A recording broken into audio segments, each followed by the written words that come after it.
बिस्मिल्लाहिर्रहमानिर्रहीम। मोहतरम नाज़रीन किराम, क़याम हिदायत प्रोग्राम में आपका मेज़बान मोहम्मद अशार बाब की खिदमत में हाज़िर है।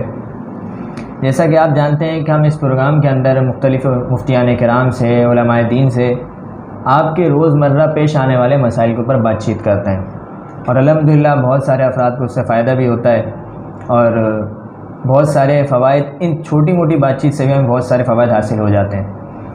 तो इसी हवाले से आज हमारे साथ मौजूद हैं मुफ्ती इब्राहिम ईसा साहब, जो कि मेंबर दारुल इफ्ता हैं दारुल उलूम कराची से और चेयरमैन शरिया बोर्ड हैं UBL बैंक के। आज इंशाअल्लाह इनसे बड़े ही अहम और ऐसे सवालात पूछेंगे और ऐसे बारे में बात करेंगे जो कि हमारे यहाँ आम तौर पर अवामुन्नास से पूछी भी जाती है, सवालात भी किए जाते हैं और जवाबात आम तौर पर मिलना बहुत सारी जगह मुश्किल होते हैं। तो आज आप सब के लिए मैं कुछ ऐसे सवालात मुफ्ती साहब की खिदमत में पेश करूँगा जो इंशाअल्लाह हम सब के लिए नाफ़े होंगे। अस्सलामु अलैकुम व बरकातुहू। वालेकुम अस्सलाम, बहुत शुक्रिया। मुफ्ती साहब, इससे पहले हमने कुछ नशिस्तें करी हैं, उसके अंदर हमने छोटी मोटी मार्केट के हवाले से, कारोबारी ज़िंदगी के हवाले से बात करी। आज हम पूछना ये चाहते हैं कि एक बाकायदा एक मुल्क को चलाने के लिए जो मुआशी पॉलिसीज़ होती हैं, उस हवाले से इस्लाम हमारे लिए क्या रहनुमाई देता है? जी बहुत शुक्रिया। बहुत अहम सवाल है कि अगर हमारा मुल्क पाकिस्तान है और ये इस्लाम के नाम पर हासिल किया गया है, जिसके अंदर सूद को हराम करार दिया गया है, तो फिर क्या हमारे पास कोई ऐसा माशी निज़ाम है जो कि इस्लाम ने हमें दिया है? तो बिल्कुल हमारे पास इस्लाम की तरफ से दिया हुआ बड़ा बेहतरीन निज़ाम है और उस निज़ाम की बहुत सारी खुसूसियात हैं, लेकिन इसकी एक खुसूसियत जिसको मैं ज़िक्र करना चाहूँगा जो आज के हवाले से बड़ी रेलेवेंट है, वो ये है कि इस्लाम जो है एसिड बैक फाइनेंसिंग और एसिड बैक इकनॉमी को प्रोमोट करता है। जिसका मतलब ये है कि एक मुल्क है, उसको पैसे भी चाहिए, उसको पैसे की सरमायाकारी भी करनी है। तो इस्लाम ये बताता है कि आप ऐसी सरमायाकारी करें जो कि हलाल एसेट्स में लगे, हलाल वेंचर्स में लगे, हलाल बिजनेसेस में लगे। और अगर आप कोई फंडिंग हासिल करें, चाहे वो आप डोमेस्टिक हासिल करें या इंटरनेशनल बोरोइंग अगर आप लेते हैं, तो उसका भी इस्लाम ने एक बेहतरीन निज़ाम दिया है, जिसके अंदर मुराबा भी है, जिसके अंदर इजारा भी है, जिसके अंदर मुशारका भी है, जिसके अंदर मुजारबा भी है। बहुत सारी ऐसी प्रोडक्ट्स हैं जो कि हम अपनी इकनॉमी पॉलिसी बनाते हुए हम जो है वो एक मुल्क के अंदर इम्प्लीमेंट कर सकते हैं। मुल्क के अंदर जब कोई चीज़ इम्प्लीमेंट की जाती है तो वो दो लेवल पे होती है। एक होती है गवर्नमेंट बोरोइंग, उसको भी शरिया कंप्लाइंट किया जा सकता है, और एक है जो कि बैंकों की लैंडिंग एंड बोरोइंग होती है। तो हमारे पास इस्लाम में एक बेहतरीन मैकेनिज़्म मौजूद है जो कि एसिड बैक है और वो सूटेबल भी है और ज़्यादा स्ट्रॉन्ग भी है। मुफ्ती साहब, आपने जब ये कहा कि एसिड बैक होना, जैसे हमारे यहाँ आजकल बैंकों के अंदर होता है कि पैसे से पैसा बनाना, पीछे एसिड कोई भी नहीं होता, पैसों पैसा, और जब डिफ़ॉल्ट का ख़तरा आता है तो सबसे ज़्यादा उन्हीं को मसला होता है, क्योंकि पीछे एसिड बैक तो होता नहीं है, वो सिर्फ पैसे पैसा बनाते हैं। जब हकीकत खुलती है तो एक हवा होती है और कुछ भी नहीं होता। तो जब एक मुल्क डिफ़ॉल्ट की तरफ जा रहा हो तो उस वक़्त इस्लामी निज़ाम के नाजायज़ करने या इस्लामी निज़ाम पर चलने वाले के क्या फ़वाइद हासिल होंगे? हाँ, अच्छा देखें, एक बात तो ये है इसके अंदर कि हमें कुरान करीम इसके बारे में एक रहनुमाई देता है, और वो रहनुमाई ये देता है कि वलौ अन्ना अहलल कुरा आमनु वत्तक़ौ लफ़तहना अलैहिम बरकातिम मिनस समा, कि अल्लाह ताला इरशाद फरमाते हैं कि अगर बस्ती वाले अगर वो ईमान ले आएँ और तक़वा इख्तियार करें तो अल्लाह ताला आसमान की बरकतें हमारे ऊपर खोलेंगे। हमें इसमें कोई शक नहीं होना चाहिए कि अगर हम अपने निज़ाम को सूदी निज़ाम नहीं बनाएंगे बल्कि शरीयत के मुताबिक अपना माशी निज़ाम नाफिज करेंगे, तो जो बरकतें हैं अल्लाह ताला की वो हम पर आएंगी। इसके ऊपर हमें पूरा यकीन होना चाहिए। अगर यकीन है, अल्हम्दुलिल्लाह हम मुसलमान हैं, हम समझते हैं कि हमारी कामयाबी अल्लाह की मानने में है। अगर हम ये समझते हैं तो फिर हमें इसके ऊपर कमर कस लेनी चाहिए और हमें इस बात के ऊपर कोई फ़िक्र नहीं करनी चाहिए कि जी अगर हमने सूदी निज़ाम को ख़त्म किया, चाहे वो ग्रेजुअली ख़त्म किया या फ़ौरन ख़त्म किया, तो हमें कोई प्रॉब्लम आएगी। आप यकीन कीजिए इसकी वजह से कोई प्रॉब्लम नहीं आएगी। और 2008 का क्राइसिस ये बताता है कि मईशत ख़राब उस वक्त होती है जब उसके अंदर तीन चीज़ें होती हैं। नंबर 1, सेल ऑफ डेट, उधार की ख़रीदो फरोख्त यानी कर्ज़े बिक रहे हैं, और डेरिवेटिव्स जिसमें ऑप्शंस भी हैं, जिसमें स्वैप भी है, ये वो सारी ट्रांजैक्शंस हैं जिसने 2008 के अंदर ये साबित किया कि सबसे बड़ा जो क्राइसिस दुनिया में आया वो इन चीज़ों की वजह से आया। और तीसरी चीज़ है इंटरेस्ट। ये तीन चीज़ें ऐसी हैं कि जब भी वो किसी इकनॉमी में होती हैं तो वो इकनॉमी तबाह हो जाती है। पहले तो आप इस बात का तहैया करें कि क्या इंटरेस्ट हराम है या नहीं है। अगर इंटरेस्ट हराम है तो बात ख़त्म हो जाती है, फिर आप इंटरेस्ट फ्री सिस्टम हमारे पास मौजूद है, और वो सिस्टम ऐसा है कि जिसके अंदर सेल ऑफ डेट नहीं है, जिसके अंदर इंटरेस्ट का सिस्टम नहीं है, जिसके अंदर डेरिवेटिव नॉन कंप्लाइंट तरीके से जिस तरीके से किया जाता है वो नहीं है। जिस वक्त 2008 का क्राइसिस आए थे उस वक्त दुनिया की बड़ी बड़ी इकनॉमी तबाह हुई, बैंक्स डिफ़ॉल्ट कर गए, कितने बैंकों का दिवालिया निकल गया, और एक ही जगह पर एक ही मुल्क के अंदर इस्लामिक बैंक्स भी काम कर रहे हैं, कन्वेंशनल बैंक्स भी काम कर रहे हैं। इस्लामिक बैंकों को कोई ज़्यादा नुकसान नहीं हुआ, उसी जगह पर कन्वेंशनल बैंक डिफ़ॉल्ट कर गए, इसलिए कि उनका पूरा सिस्टम इंटरेस्ट बेस्ड है, उनका पूरा सिस्टम डेरिवेटिव्स के ऊपर है, उनका पूरा सिस्टम सेल ऑफ डेट के ऊपर है, जिस पे इस्लाम जो है पाबंदी लगाता है। तो मैं ये समझता हूँ कि हमारे पास कोई वजह नहीं है कि अगर हम इस्लामिक इकनॉमिक सिस्टम को नाफिज करें तो एक तो यह है कि इसके पिलर्स बड़े स्ट्रॉन्ग हैं, एसिड बैक होता है, रियल इकनॉमी जनरेट करता है, और दूसरा ये है कि इसकी वजह से अल्लाह ताला की बरकतें भी आसमान से आएंगी। सर जी, आपने जो बात कही कि सेल ऑफ डेट, ये आजकल हमारे यहाँ बहुत आम सा हो चुका है। मिसाल के तौर पर कोई प्लाज़ा तामीर हो रहा होता है, तामीर हुआ नहीं होता, उसके माशाल्लाह से फ़ाइलें बिक रही होती हैं, फ़ाइल पर फ़ाइल भी बिक रही होती है, और इस तरह से हमारी अपनी यहीं की सूरत हाल है कि कुछ अर्से पहले वो फ़ाइल बिकी थी 10 लाख रुपए में, अब वो 10 करोड़ तक पहुंच चुकी है वो फ़ाइल। तो इस हवाले से हम अवामी तौर पर भी मुब्तला हैं, यानी कि मैं बैंक की ज़रूरत नहीं जाता, मैं बड़ी किसी कंपनीज़ के ऊपर नहीं जाता, हम छोटे लेवल के तबके भी इस हवाले से हैं। तो मैं सिर्फ इतना चाहता हूँ, सेल ऑफ डेट के ऊपर थोड़ी सी रहनुमाई कर दें। जी सेल ऑफ डेट का मतलब होता है कि आप उधार को बेच दें। मिसाल के तौर पे आपका रिसीवेबल है, किसी से आपने कोई चीज़ उसको बेची है, और उसके पैसे आएंगे बिल फर्ज 1 महीने के बाद या 3 महीने के बाद, और मसलन वो 100 रुपये आएंगे। तो आप क्या करते हैं, किसी को कहते हैं कि यूँ करो कि जो मेरे पैसे 100 रुपये आने वाले हैं 3 महीने के बाद, आज आप वो मुझसे परचेस कर लो और मुझे आप 95 रुपये दे दो। 5 रुपये डिस्काउंटिंग फैक्टर है, जिसको फैक्टरिंग भी कहते हैं, जिसको डिस्काउंटिंग भी कहते हैं, और ये सेल ऑफ डेट है। तो आप ये देखिए कि इसके अंदर कोई रियल इकनॉमी, रियल एसेट कोई चीज़ नहीं है, एक उधार है जो कि बिका। और अगर आप ये सोचिए कि अगर इस तरीके से उधार बिकने लग जाएं, जैसे आपने मिसाल दी कि जी एक फ़ाइल है, एक आदमी फ़्लैट बुक कराता है, फ़्लैट बुक कराने के बाद जब तक उसकी पोजीशन उसको नहीं मिल जाती तो उस वक्त तक वो उसको बेच नहीं सकता, क्योंकि उसका सिर्फ एक रिसीवेबल है जो कि फ़्लैट की शक्ल में उसको मिलना है। अभी वो मिला नहीं है, वो उसको बेच देता है। एक फ़्लैट जो कि बुकिंग के अंदर 1 करोड़ रुपए का होता है, उसको बेचकर वो, यानी दरमियान में 4 साल में बनता है, वो 3 साल में बनता है, एक शख्स उसको बेच देता है, एक 10 में बेच देता है, फिर एक 10 वाला एक 20 में बेच देता है, यहाँ तक कि जब वो फ्लैट बन के तैयार होता है तो उस वक्त उसकी वैल्यू 2 करोड़ हो चुकी होती है, डबल उसकी वैल्यू हो चुकी होती है। तो इन्फ्लेशन का बहुत बड़ा ज़रिया ये कन्वेंशनल सिस्टम है, सेल ऑफ डेट है। ऐसी चीज़ों का बेचना है जो आपकी मिल्कियत में नहीं है, ऐसी चीज़ों का बेचना है कि आपके कब्ज़े में नहीं है, आप उसको बेच रहे हैं। शरिया कहती है कि इन्वेस्टर्स अच्छी चीज़ है, इन्वेस्टमेंट होनी चाहिए, लेकिन इन्वेस्टमेंट अगर सिर्फ कर्ज़ों के ऊपर ही हो और उधार के ऊपर उधार हो और उसके अंदर कोई रियल एसेट ना हो, रियल ट्रेडिंग ना हो, कोई ओनरशिप पोजीशन वगैरह की कोई चीज़ ना हो, तो डेफिनेटली ये एक बबल है, और ऐसा बबल है कि जो कि फटेगा। जब फटेगा तो पूरी इकनॉमी जो है वो तबाह होती है, जैसे कि हम पाकिस्तान का हाल देख रहे हैं। IMF के और दूसरे कर्ज़ों की वजह से, डोमेस्टिक और इंटरनेशनल कर्ज़ों की वजह से इस वक्त हम अपनी कोई पॉलिसी नहीं बना सकते, इसलिए कि हम पैसों के गुलाम हैं, हम कर्ज़ों के गुलाम हैं। जिस तरीके से हमें फॉरेन एजेंसीज़ और लोकल डोनर्स, मैं इसको डोनर नहीं कहूँगा बल्कि लैंडर्स जिस तरीके से हमें वो कहेंगे, उस तरीके से हमें अपनी इकोनॉमिक पॉलिसी बनानी होगी। ये सूद का एक वबाल है। शुरू में सूद का मामला करने वाला समझता है कि मुझे पैसे मिल गए, हालांकि वो उसकी आकिबत जो है वो तबाही की तरफ है। तो सही आपने एक बात कही कि इन्फ्लेशन के अंदर, महंगाई के अंदर सबसे बड़ा हिस्सा इन चीज़ों का है। तो आज हम बतौर मुल्क के जिस सूरत हाल में फंसे हुए हैं और एक अनदेखा रास्ता है जिस पर हम चले जा रहे हैं, हमें मंजिल का कुछ नहीं पता। तो इसमें हमारे मामलात जो कि आम तौर पर जो है सूदी बेस होते हैं, इसका कितना हाथ है?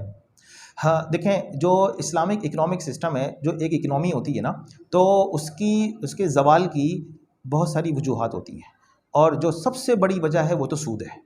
इसलिए कि सूद जो है, सूद का लेन देन करना, वो अल्लाह ताला से और आप सल्लल्लाहु अलैहि वसल्लम से ऐलान जंग है। हम अल्लाह से कोई जंग जीत नहीं सकते कभी।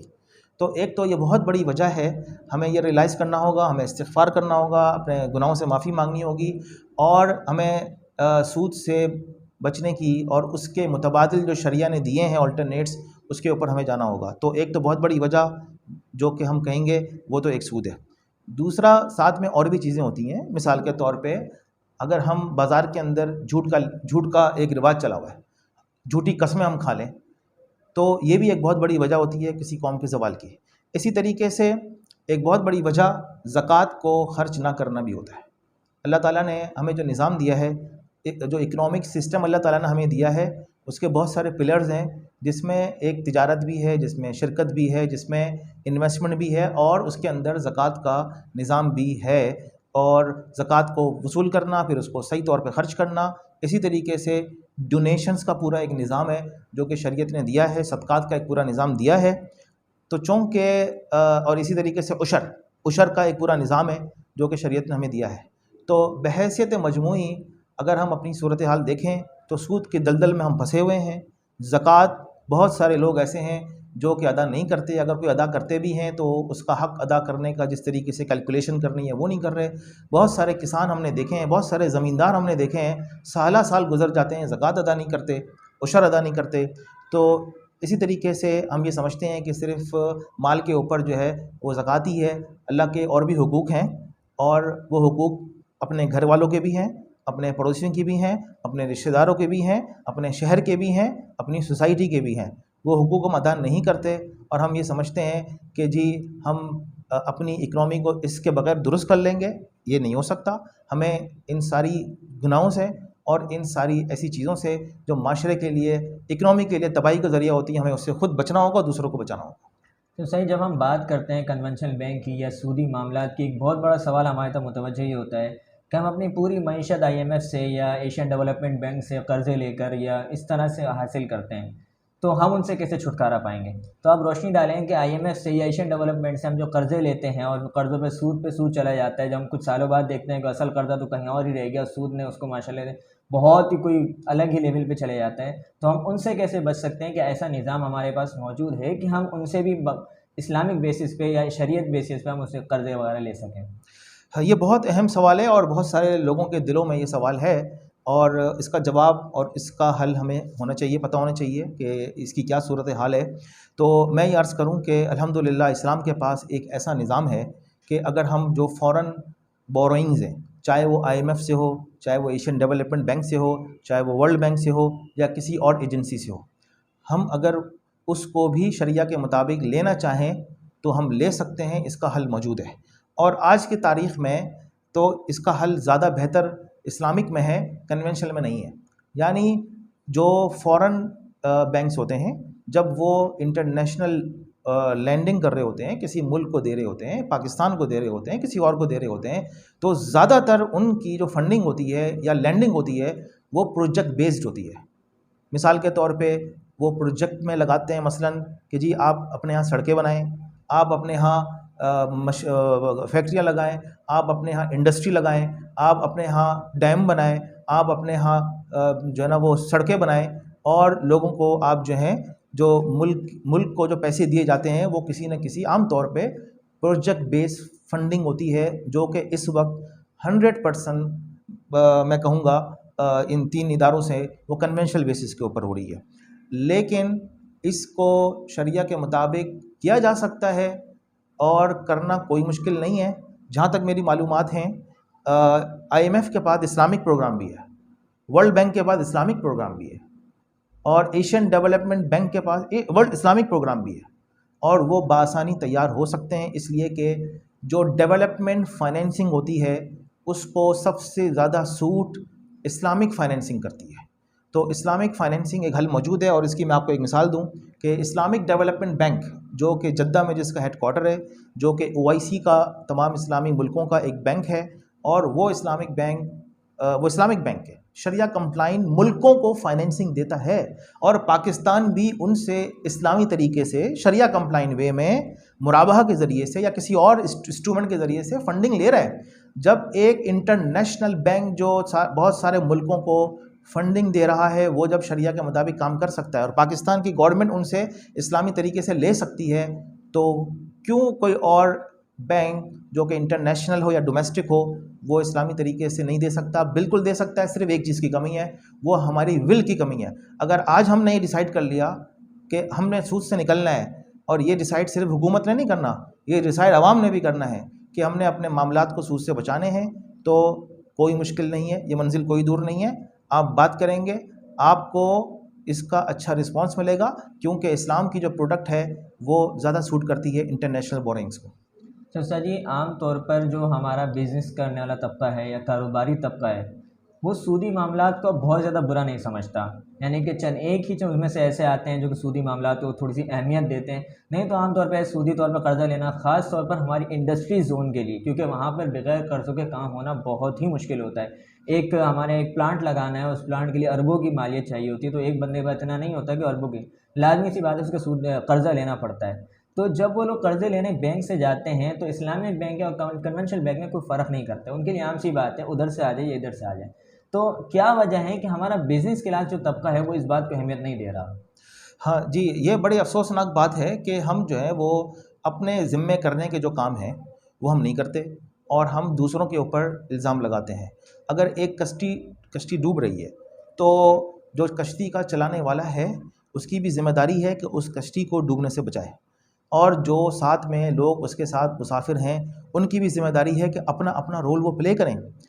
अगर हम दूसरों के ऊपर सारी ज़िम्मेदारी डाल दें और अपने गिरेबान में ना झांकें, ना अपने मामला ठीक करें, ना झूठ का चलन ख़त्म करें, ना मिलावट ख़त्म करें, ना हम रिश्वत ख़त्म करें, ना हम करप्शन ख़त्म करें, और हम हलाल और हराम हर तरीके से, जिस तरीके से पैसे हासिल करना हम चाहें हम हासिल कर लें, तो ना वो मुल्क कभी आगे बढ़ सकता है, ना वो कोई ना उसके बिजनेसमैन आगे बढ़ सकते हैं, और बेबरकती अपनी जगह होगी और तबाही हर अलग से आएगी।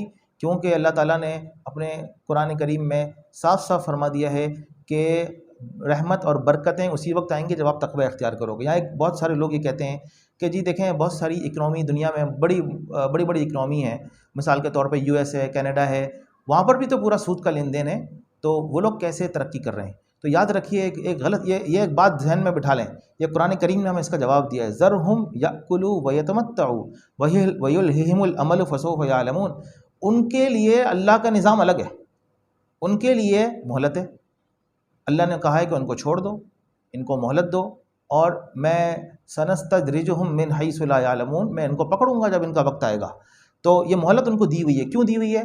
इसलिए कि उनके लिए दुनिया जन्नत है, वो लोग दुनिया में नेक काम करते हैं, आखिरत में तो उनके लिए कोई जगह नहीं है अल्लाह के यहाँ जन्नत में। तो उनको अगर दुनिया में भी उनके नेक कामों की वजह से उनको कोई फ़ायदा ना हो, तो ये अल्लाह के इंसाफ के निज़ाम के ख़िलाफ़ है। लेकिन ये काफिरों के लिए है, उनकी इकनॉमी सूद के साथ तरक्की कर सकती है, लेकिन मुसलमानों की इकनॉमी सूद के साथ तरक्की नहीं कर सकती है। ये हमारे जहन में बात होनी चाहिए, तभी चीज़ आगे बढ़ेगी।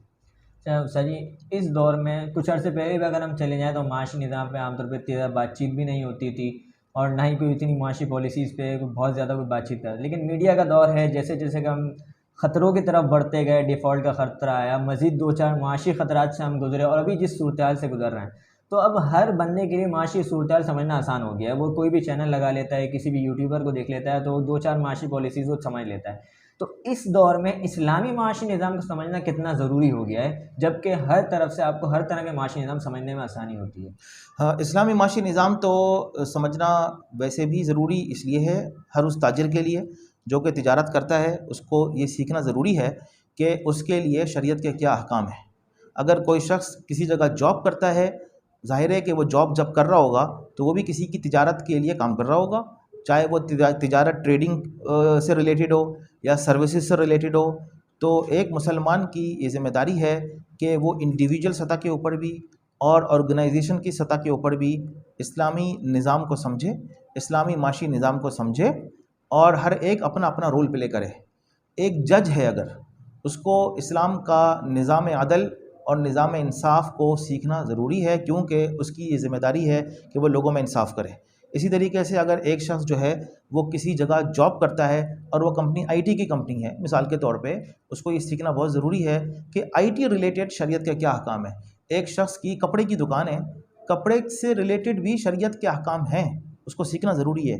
एक शख्स हुकूमत का अहदेदार है और वो मिसाल के तौर पे फाइनेंसिंग को देखता है, मिसाल के तौर पे वो पॉलिसीज़ को देखता है, उसके लिए ये समझना और सीखना बहुत ज़रूरी है कि इस्लाम के क्या रूल्स हैं कि जिसको मैं पढ़ूँ, जिसको मैं सीखूँ और जिसको मैं इम्प्लीमेंट करूँ। ये हमारे लिए सीखना बहुत ज़रूरी है, इसलिए कि हम मुसलमान हैं। हमारे लिए कामयाबी का रास्ता, मैं दोबारा रिपीट करूँगा कि अगर हम चाहते हैं कि दुनिया में हम कामयाब हो जाएं, दुनिया में हम तरक्की करें, दुनिया में हम आगे बढ़ें, उसका रास्ता शरिया कंप्लाइंट इकोनॉमिक सिस्टम है, इसके अलावा कुछ नहीं है। आप शरिया कंप्लाइंट इकोनॉमिक सिस्टम को माइनस कर दें, मुसलमान इकोनॉमी कभी तरक्की नहीं कर सकती। तारीख़ गवाह है कि शुरू में अगर इस्तिजराज, जिसको इस्तिजराज कहते हैं, कि शुरू में अगर आपको नज़र आया कि तरक्की कर रही है और बढ़ रही है, चीज़ें अच्छी तरफ जा रही हैं, लेकिन आप हदीस में आता है कि सूद का अंजाम जो है किल्लत की तरफ है, किल्लत होगी उसके अंदर। तो सर जी, जब हम बात करते हैं सूदी निज़ाम पर या एक मुल्क के निज़ाम पर, तो उस वक़्त एक सवाल उठता है हमारे पास कि जो है ना वो मेरे बदलने से क्या हो जाएगा।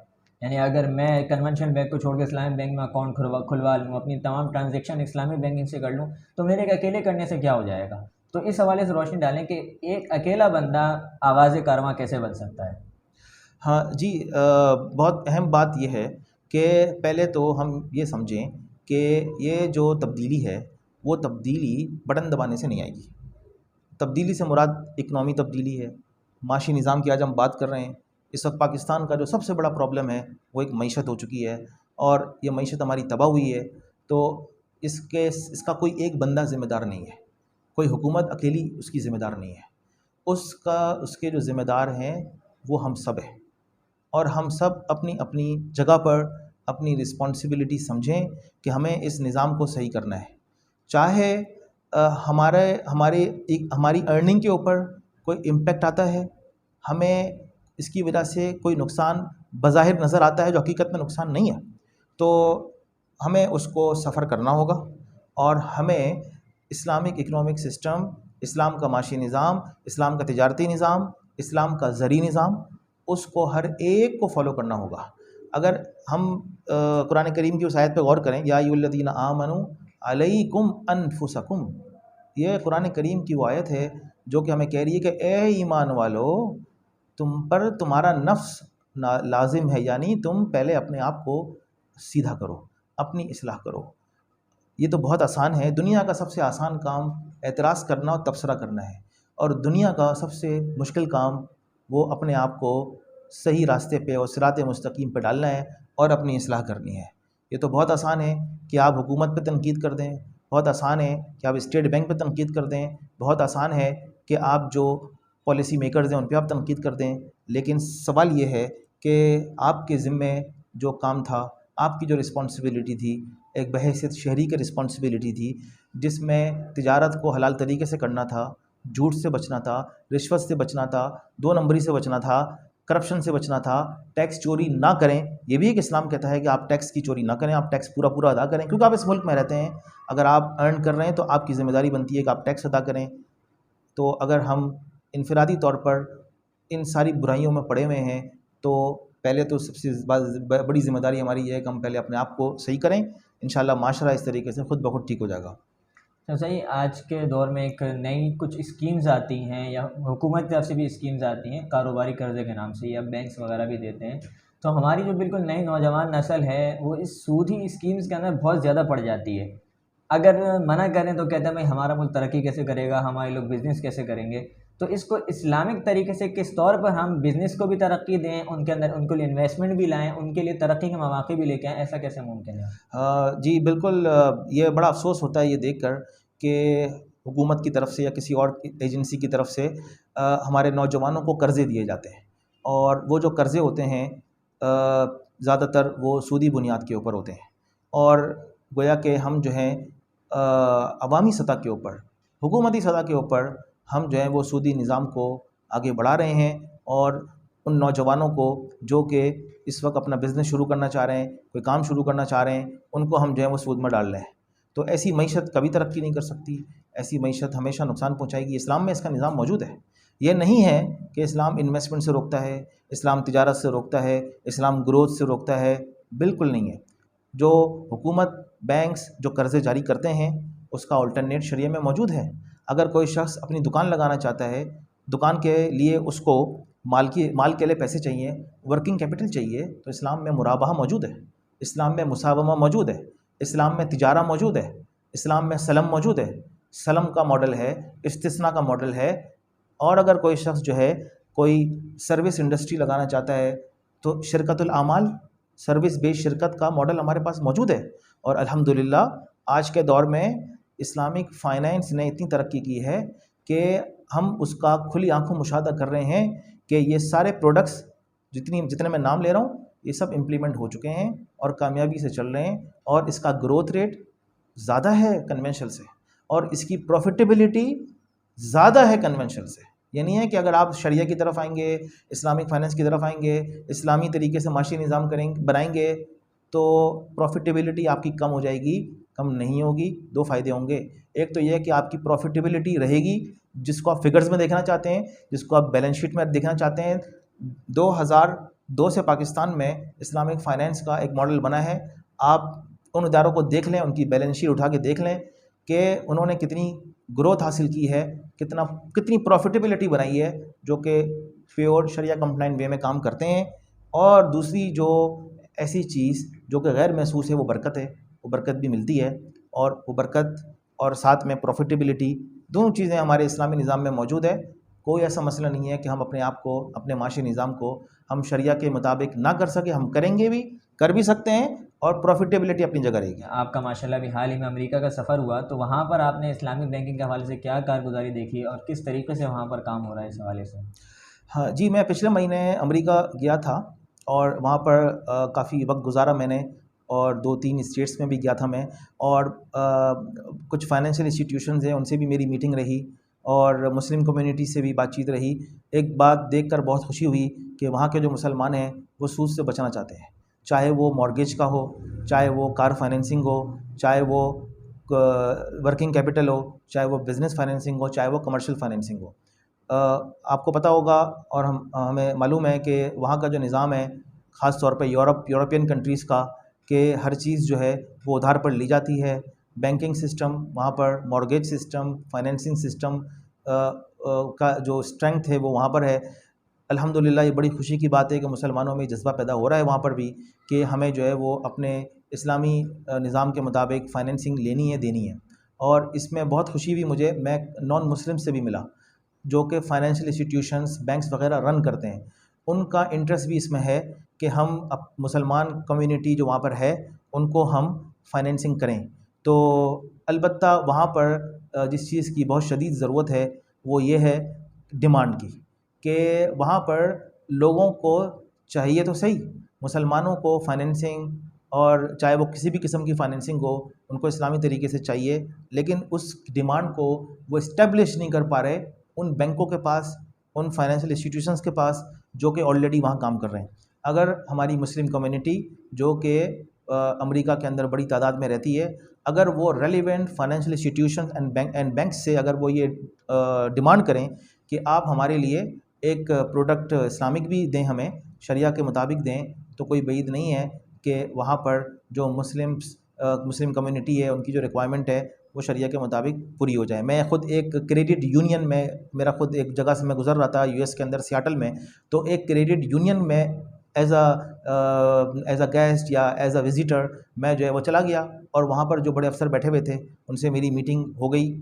मेरा अपॉइंटमेंट के ऊपर आ गया टाइम, और उनसे मैंने डिस्कस किया कि एक मुस्लिम कम्युनिटी बहुत बड़ी है यूएस के अंदर, आपने उनके लिए क्यों नहीं सोचा कि आप उनके लिए कोई मॉर्गेज का, कार फाइनेंसिंग का शरिया मॉडल लेकर आए। कहने लगे आज तक किसी ने बात ही नहीं करी हमसे, आप पहले आदमी हैं जो कि ये कह रहे हैं कि मुसलमानों को इसकी ज़रूरत है, तो अगर हमसे ये डिमांड हो तो हम क्यों इस पे गौर नहीं करेंगे।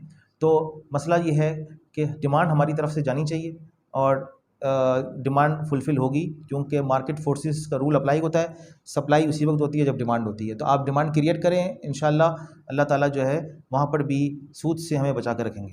इसमें सही फ़ॉरेन कंट्रीज़ के अंदर तकाफुल का निज़ाम कैसे मुमकिन है, इस हवाले पर भी रोशनी डाल दें। हाँ, मैंने बड़ी कोशिश की और मैंने बहुत, जब मैं यूएस में गया तो वहाँ पर मैंने इस बात को सर्च करने की बहुत कोशिश की कि क्या कोई तकाफुल के ऊपर या इस्लामिक इंश्योरेंस के ऊपर कोई प्रोडक्ट मौजूद है या नहीं है। अनफॉर्चुनेटली मुझे यूएस के अंदर और इसी तरीके से और भी यूरोपियन कंट्रीज़ के अंदर मुझे इस्लामिक फ़ाइनेंस के ऊपर तो मुझे कुछ काम होता हुआ नज़र आया, और वो भी कम है लेकिन इससे ज़्यादा होना चाहिए, लेकिन बहरहाल कुछ है। इस्लामिक इंश्योरेंस के ऊपर कोई काम बज़ाहिर हुआ नहीं है, और इसकी एक वजह लोगों ने शायद ये समझी है कि जी इंश्योरेंस जो है जब कानूनन उसको लेना ज़रूरी हो तो उलमा भी उसकी मशरूत इजाज़त देते हैं, तो लिहाजा क्या ज़रूरत है हम इस्लामिक इंश्योरेंस के ऊपर काम करें। ये बहुत बड़ी गलतफ़हमी है। अगर उलमा ने इजाज़त दी है किसी मजबूरी की वजह से कि जी इंश्योरेंस आप ले सकते हैं, इंश्योरेंस की पॉलिसी ले सकते हैं, लेकिन इसका मतलब ये हरगिज़ नहीं है कि आप इस्लामिक इंश्योरेंस की मेहनत शुरू ही ना करें और इसके लिए कोई काम ही ना करें, बल्कि अगर आप इंश्योरेंस का मामला कर रहे हैं उस पर इस्तिग़फ़ार है, अल्लाह से माफ़ी मांगना है, और ये ज़रूरी है कि मुस्लिम वहाँ पर इंश्योरेंस कंपनियों से ये डिमांड करें कि वो तकाफुल की प्रोडक्ट लेकर आएँ। और म्यूचुअल इंश्योरेंस अमेरिका में और बहुत सारे मुल्कों में म्यूचुअल इंश्योरेंस का कॉन्सेप्ट ऑलरेडी मौजूद है, जो शरिया के बहुत करीब है। म्यूचुअल इंश्योरेंस कंपनियाँ मौजूद हैं, सिर्फ़ हमें अपना मॉडल जो कि म्यूचुअल इंश्योरेंस और वक्फ़ का मॉडल है वो हमें उनको बताने की, समझाने की, सिखाने की ज़रूरत है उन कंपनीज़ को जो ऑलरेडी वहाँ काम कर रही हैं। तो मैं समझता हूँ कि इसकी बहुत बड़ी डिमांड मौजूद है और ये वीकनेस है हमारी कि हमने उसके लिए काम नहीं किया। मैं रिक्वेस्ट करूँगा यूएस के मुसलमानों से कि वो इस्लामिक इंश्योरेंस के लिए भी कोई टीम बनाएँ, कोई काम करें और वो प्रोडक्ट भी यूएस के मार्केट के लिए लेकर आएँ। जज़ाकल्लाहु खैर उस्ताद जी। नाज़रीन किराम, उम्मीद है हमारी आज की इस छोटी सी महफ़िल से, छोटे से कुछ सवालात जवाबात से आपको बहुत फ़ायदा हासिल होगा। इंशाअल्लाह बहुत जल्द आपकी खिदमत में दोबारा हाज़िर होंगे इसी तरह का एक और प्रोग्राम के साथ। जज़ाकल्लाहु खैर।